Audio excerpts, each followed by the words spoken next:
but I decided to recite a prayer. Our Father who art in heaven, hallowed be thy name. As soon as I uttered those words, the little girl let out an ear-splitting screech.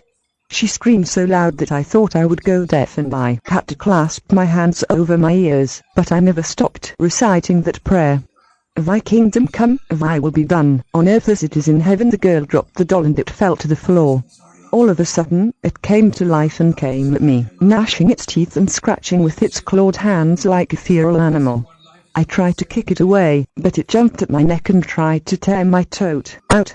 I fell backwards on the bed, desperately trying to fight the doll off. It was a terrible struggle. The doll was thrashing back and forth, scraping me and tearing at my clothes.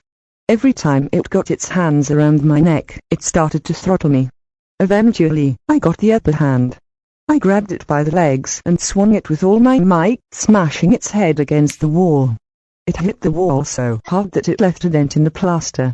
A crack split the doll's face in two and thick black smoke began pouring out. Give us this day our daily bread, and forgive us our trespasses as we forgive those who trespass against us. The doll lay on the floor, shaking and wriggling, flopping back and forth like a dying fish. The doll's head split wider and the smoke billowing out of it grew thicker and thicker. And lead us not into temptation, but deliver us from evil. Amen.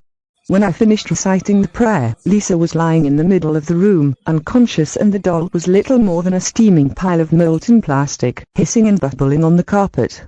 Just then, Lisa's mother came home. She ran up the stairs and burst into the room, demanding to know what had happened. I tried to explain, but I couldn't get the words out. I threw up all over the floor. When Lisa regained consciousness, she said that she remembered nothing at all.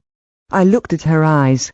The blackness was gone, and now they were a bright, vibrant shade of blue. 3 years later, when she was only 9 years old, Lisa died suddenly. She drank an entire bottle of bleach and it corroded her insides. She died in tremendous pain, screaming and crying in agony as her organs slowly broke down and dissolved. The doctors ruled it an accident, but everybody suspected she had taken her own life. Her parents were devastated. Nobody could explain why a girl so young would do such a thing. A week after the funeral, her mother and father moved out of the house.